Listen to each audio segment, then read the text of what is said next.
नमस्ते गुरुजनों को, करण सच और मेरे मित्रों को प्यारा नमस्कार। मेरा नाम बोध सिंह धनानी है। मेरा समूह यज्ञवल्क्य और क्रमांक के मैं एक शायरी से शुरुआत करूँगा। इसकी शायरी क्या खूब लिखा है। इस शहर में हर कोई शख्स परेशान सा क्यों है? दिन है तो धड़कने की वजह ढूंढे, ये बेजान बेअसर परेशान सा क्यों है? हर कोई शख्स परेशान सा क्यों है? हर कोई शख्स शारीरिक मानसिक परेशानी से परेशान सा क्यों है? हमारी भागम भाग भरी जिंदगी में जहाँ पे आहार का ठिकाना नहीं है, बिहार का ठिकाना नहीं है, ऋतुचर्या दिनचर्या का कुछ पालन नहीं है, जिसकी वजह से तरह तरह की बीमारियाँ आ रही है, चाहे शारीरिक हो, मानसिक हो, भावनात्मक हो। इसके वजह से बहुत समस्याएं बढ़ रही है। हमारा एक शरीर में एक तंत्र है, अंग है जो हृदय है, तो दिल कहते हैं, और रात दिन गुरुत्वाकर्षण बल के विरुद्ध काम करता है। जो शरीर का अशुद्ध रक्त हृदय तक पहुँचने में उसको समस्या होती है, जिसके कारण ये समस्या का पूरा मस्तिष्क है, हमारा थायराइड ग्रंथि है, ये जो अंग है ऊपर के शरीर के, आँख है, नाक है, कान, बहुत समस्याओं से ग्रस्त है। योग विज्ञान में कुछ तकनीकों का अभ्यास किया गया है, जिसको करने से हमें बहुत सहायता मिलती है, इसी समस्या से निजात मिलती है। क्या कोई बता सकता है उसका क्या नाम है? उसका क्या नाम है, कोई बता सकते हैं? चलो दोस्तों, उसका नाम है विपरीत करणी मुद्रा। आज हम विपरीत करणी का मुद्रा का अभ्यास करते हैं।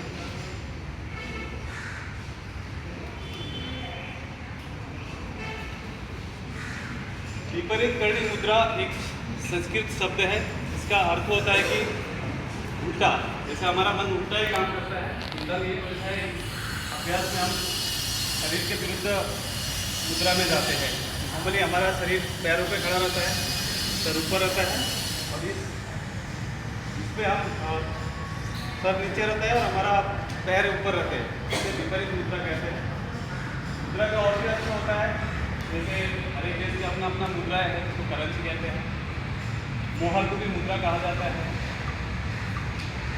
योग हठी योग में इसको आसन और मुद्रा का दोनों लाभ, मिश्रित लाभ मिलता है, तो आसन भी कहा जा सकते हैं, मुद्रा भी कहते हैं। वैसे तो शीर्षासन और सर्वांग आसन भी इसी की श्रेणी में आते हैं, तो ये थोड़ा इसका अलग महत्व है, इसलिए इसको विपरीत मुद्रा कहते हैं। उदम ददाति उत्तम मुद्रा, इसको कहने से हमें खुशी मिले, आनंद प्राप्त हो, उसे भी मुद्रा कहते हैं। इस आसन को करने से हमें बहुत सारे केमिकल हैप्पी हार्मोन रिलीज होते हैं, जैसे डोपामाइन, सेरोटोनिन, एड्रेनलिन और टेस्टोस्टेरोन, इस तरह के हार्मोन रिलीज होते हैं। चलो दोस्तों, अब देखते हैं इसका शरीर पे क्या क्या प्रभाव होता है। स्थानीय, सहायक प्रभाव और केंद्रीय प्रभाव देखते हैं। सबसे पहले हम स्थानीय प्रभाव जाते हैं। जब हम इस आसन में जाते हैं, माफ करना, क्षमा करना, मुद्रा में जाते हैं, तो हमारा शरीर ऊपर रहता है, पैर ऊपर रहते हैं, तो जो रक्त है नीचे की तरफ आते हैं, जिससे अपना वेनस बल्ब होता है हमारे यहाँ पे, वो खुलता है और रक्त ऊपर की तरफ आता है, जो अशुद्ध रक्त है, जिसको हृदय अपना फेफड़ों तक पहुँचाता है। यहाँ से पूरा रक्त जब ऊपर जाता है तो सब ठीक हो जाता है। यहाँ से उसके बाद हमारे आँखें, कान, मस्तिष्क, सबको अच्छा रक्त संचार जाने से उनके शरीर के, उनके अंगों की क्षमता बढ़ती है और रक्त संचार प्रणाली बहुत ही बेहतरीन हो जाती है। इसके कारण अपना तो जो 24 घंटे हर एक कोशिकाओं में रक्त पहुँचाने का काम करते हैं, उससे बहुत अच्छा होता है। अब देखते हैं इसका सहयोगी प्रभाव। इसका सहयोगी प्रभाव में श्वसन तंत्र में बहुत अच्छा इसका प्रभाव है, पूरा श्वास सुधरती है। इनका प्रजनन अंगों पे बहुत अच्छा ये है, फायदा होता है। जो स्केलेटल सिस्टम निकलने वाले, जो निकालने वाले प्रणाली है, उसमें बहुत अच्छा असर है। मांसपेशीय तंत्र बहुत अच्छा होता है। ये हो गए स्थानीय प्रभाव, सहायक प्रभाव। और हम देखते हैं केंद्रीय प्रभाव। इसका केंद्रीय प्रभाव तंत्रिका तंत्र, जो न्यूरॉन सिस्टम में बहुत अच्छा होता है, क्योंकि हमारा जो ब्लड फ्लो मस्तिष्क की तरफ जाता है, वो पूरा उनको पूरा पुनर्जीवित हो जाता है। ब्रेन न्यूरॉन तो गेल हो जाते हैं, उसका बहुत अच्छा होता है। मोटर साइंस साइंस के हिसाब से 35 साल के बाद तो अल्जाइमर की बीमारी आनी कहते हैं, उसमें अल्जाइमर की बीमारी नहीं लगती है, और लगी भी है तो उसका धीरे धीरे निवारण हो जाता है। इसके अलावा मानसिक शांति मिलती है, मन प्रसन्न चिंता रहता है, पुनर्जीवित हो जाता है शरीर, और बहुत सारे के रिलीज होते हैं।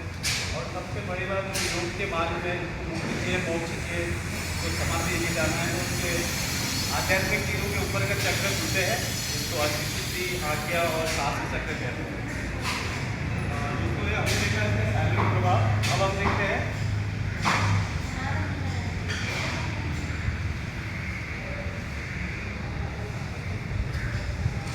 कि चरण में कैसे जाया जाता है। तो ये किसी व्यक्ति के मुद्रा के किसी आसन में किसी भी चीज़ करने के लिए अभी उसका तकनीक ज्ञान होना आवश्यक है। तकनीकी ज्ञान नहीं होगा तो हम उसका इस्तेमाल नहीं कर पाते, कुछ गलत करते हैं। तो सबसे पहले तकनीक जान लेते हैं। 3 तकनीक है। पहले है आवश्यक तकनीक, जिसमें हमारा शरीर, हमारी सांसें सामान्य रहे आसन में जाने के लिए। दूसरा, प्राण धारण का अभ्यास करना है, जब अंतिम स्थिति में पहुँच जाए प्राण धारण करने का अभ्यास करना है।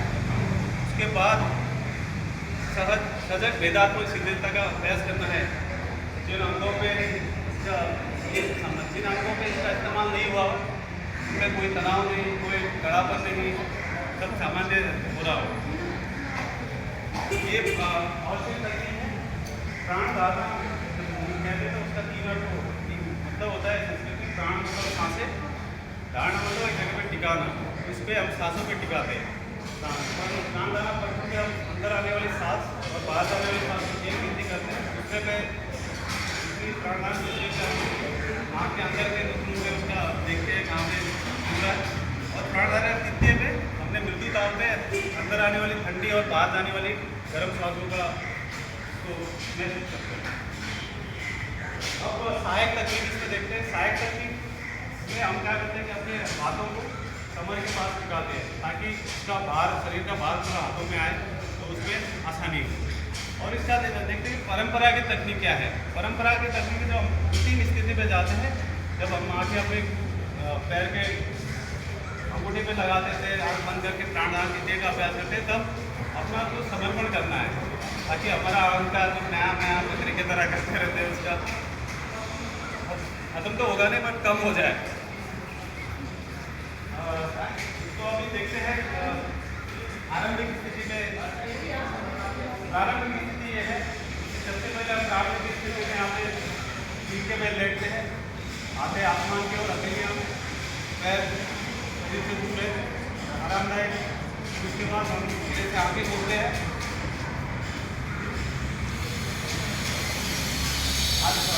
पैर केंद्र पे लाते हैं, शरीर आधे केंद्र पे लाते हैं, हथेलियाँ जमीन की ओर।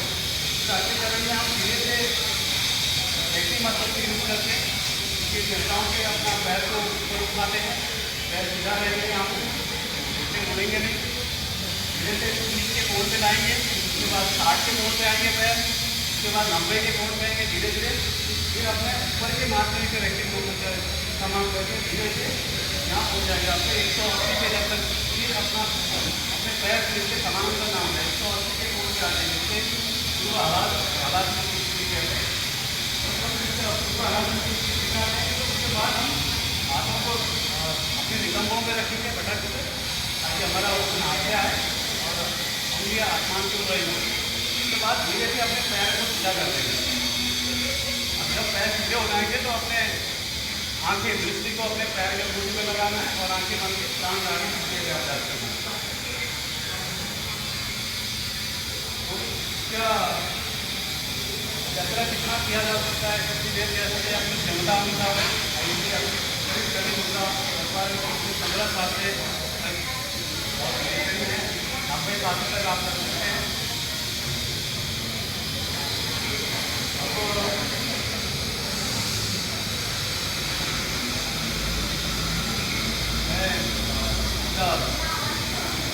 प्रत्यक्ष प्रदर्शन करने के लिए मेरे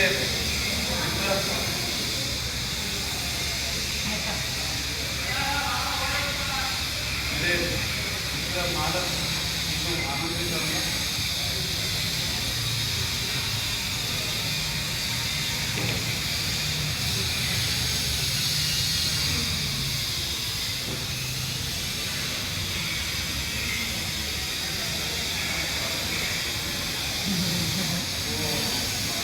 प्रारंभिक स्थिति में बैठे सोए हुए इसके में लेटे हुए पहले आधे आसमान की तरफ रख लिया, सांसें चल रही।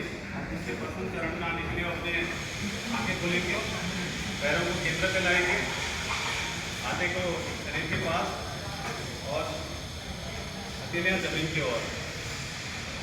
अब धीरे से अपने व्यक्ति मसल को यूज करके अपने पैरों को ऊपर उठाएंगे, 30 के कोण पे, 60 के कोण पे, इतना खुला हुआ नहीं है, यहाँ से 90 के कोण पे। धीरे से अपने पैर को पीछे की तरफ ले जाएंगे 180 के कोण पे। यहाँ से अपने हाथों को अपने घटक पे लगाएंगे वो। अब धीरे से अपने पैर ऊपर उठाएंगे जब तक कि आपके सीधा ना होगा, शरीर के सामान में सीधा होता है। अब यहाँ पे आंखें बंद करना है, प्राण धारा खींचने का अभ्यास करना है। शरीर के अंगों को जो इससे सम्मिलित है उनको शिथिल करना है, कोई तनाव नहीं, कोई कड़ापन नहीं। इससे विपरीत आने के लिए, निद्रा से बाहर आने के लिए अपनी आंखें खोलेंगे, प्राण धारा का अभ्यास रखेंगे। धीरे से अपने पैरों को पीछे की तरफ ले जाएंगे 180 के कोण पे। धीरे से पैर को अपने जमीन पर रखेंगे और फिर से धीरे से अपने धीरे के ऊपर के हिस्से को जमीन पर टिकाएंगे। धीरे धीरे पैर पीछे आएंगे, नीचे आएंगे। धीरे से कमर का हिस्सा जब नापे नीचे, उसके बाद 60 के कोण पे धीरे धीरे 30 पे और फिर जमीन पर रखेंगे। पैर हाथ फैला देंगे, पैर फैला देंगे और सामान्य साधन करेंगे। तो ये हमने देखा इसके आसन में कैसे जाया जाता है, कैसे इससे वापस लौटना है। अब देखते हैं इसमें प्रबल मिस्टेक क्या है, दूसरे पुरुष क्या है।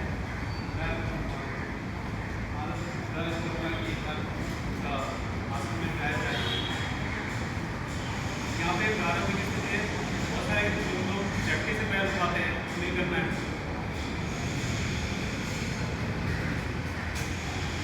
झटके से नीचे पैर रखते हैं, वापस आने के टाइम जब आसन में माफ करना सेवा करना मुद्रा में जाते हैं तो जब ऊपर जा रहे हैं तो सर भी उठा देते हैं, तो सांसें रोक लेते हैं।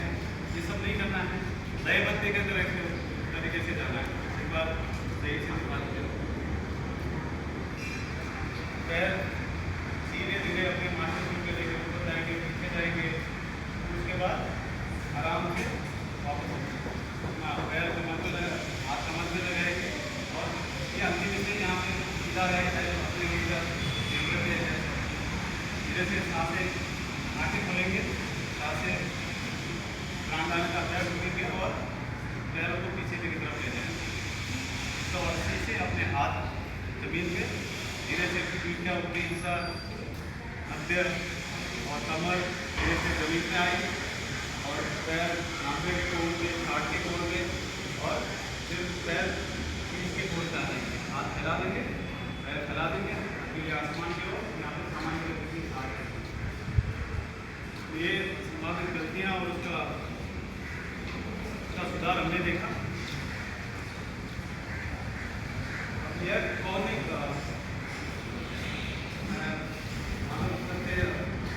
बताऊँगा कि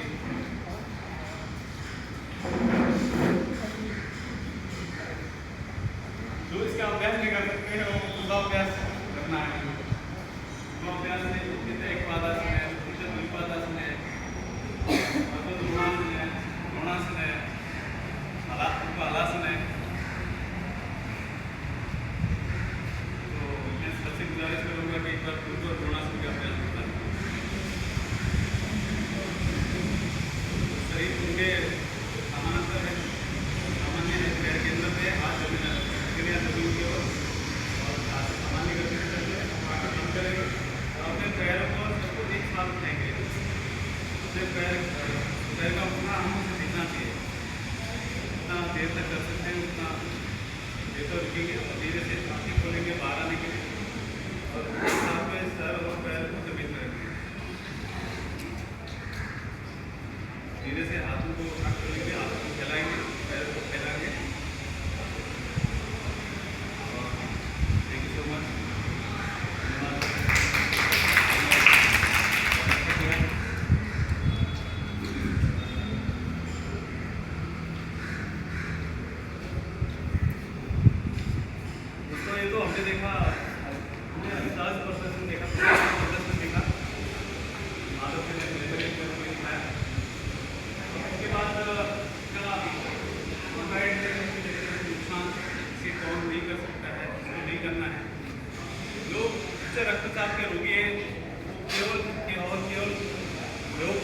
मार्गदर्शन नहीं करें, उनकी देखरेख नहीं करें, जो गर्भवती महिलाएं हैं ना करें, लेकिन संतान उत्पत्ति होने के बाद बिल्कुल भी इसका अभ्यास करें। इसकी बहनों की पीठ की हाल ही में कोई शल्य क्रिया हुई हो तो इसका अभ्यास ना करें। तो सर्वाइकल है तो के वो योग शिक्षक की भी रहते हैं कि इसका अभ्यास करें। अब यहाँ पे मैं आप लोगों को आमंत्रित करूँगा कि इसका सामूहिक एक प्रदर्शन कर लेते हैं।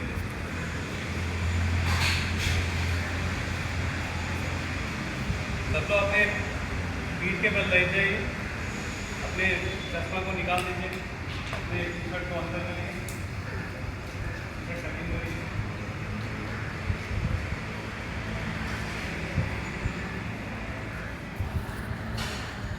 चश्मा आप निकाल देंगे, ऐनक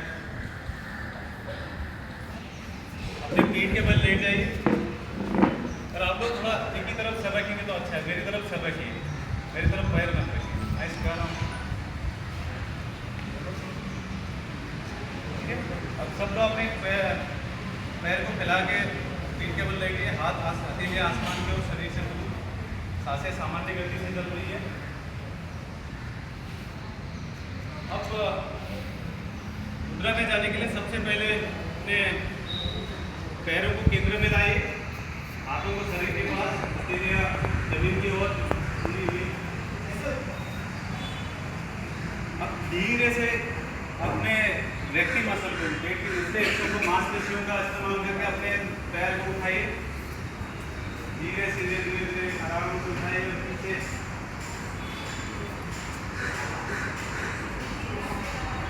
180 के मोड़ पर पहुंचने के बाद अपने हाथों को निकम्बों पे रखिए और फिर अपना पैर ऊपर सीधा करिए। पैरों की दृष्टि, आंखों की दृष्टि पैर के अंगूठे पे और प्राण वाला की पैर का अभ्यास करें।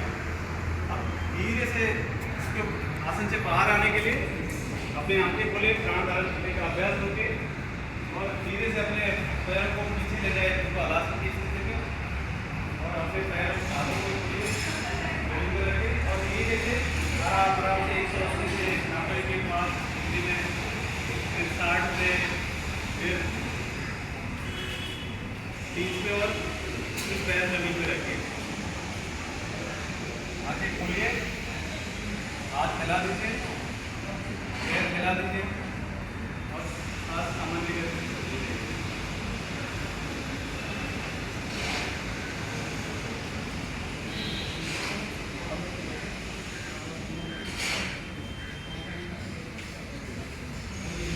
थैंक यू दोस्तों, आपने बेहतर प्रदर्शन किया, धन्यवाद। अब देखते हैं इसके फायदे क्या है। इसके फायदे, इसके बहुत सारे फायदे हैं, शारीरिक, मानसिक, भावनात्मक बहुत फायदे हैं। सबसे पहले मानसिक फायदा, मन प्रफुल्लित रहता है, पूरा शरीर विचार होता है, मस्तिष्क की तरफ रक्त पहुँचता है तो पूरा काम करने में ज़्यादा आसानी होती है। हृदय तंत्र सुधरता है, पाचन तंत्र सुधरता है, प्रजनन अंग सुधरते हैं, उनको क्षमता मिलती है। आँख के कान, हर एक अंग को अपना योग में बहुत फायदा मिलता है। आध्यात्मिक उन्नति के लिए, उसके आध्यात्मिक साधनों के लिए बहुत बेहतरीन कुंडलिनी जागृत होती है, ऊपर के तीनों चक्र होते हैं और काफ़ी हार्मोन्स रिलीज होते हैं, जिसके कारण हमारा मन प्रसन्न चित्त रहता है, जिसमें डोपामाइन, सेरोटोनिन, एंडोर्फिन, उनका प्रभाव होता है, जिससे काफ़ी अच्छा होता है। इसको अभी सामूहिक प्रदर्शन देगा। अब इसका पुनरावलोकन कर लेते हैं। हमने आसन का नाम विपरीत गणित मुद्रा क्यों पढ़ा, ये भी देखा, इसके संभावित नतीजे में देखा, उसको भी सुधारा।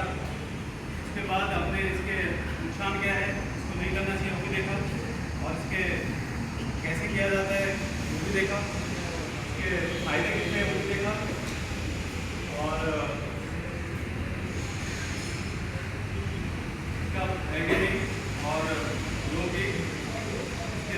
सब चीज़ हमने इसमें कवर करी।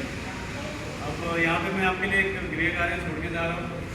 उम्मीद करता हूँ कि आप ये आदेश भी है और प्रार्थना भी है कि मेरा जो अपने दिनचर्या में अवश्य शामिल करें। शारीरिक लाभ तो होगा ही होगा, मानसिक लाभ भी होगा, आध्यात्मिक लाभ भी होगा। चाहे आप चारों शुरू माने या चाहे दूसरा चाहे जन्म के बाद नहीं मानते हो तब भी इसमें फायदा है, बाद में मानते हो तब भी इसमें बहुत फायदा है। मतलब ये पर एक स्टडी उनका समय है।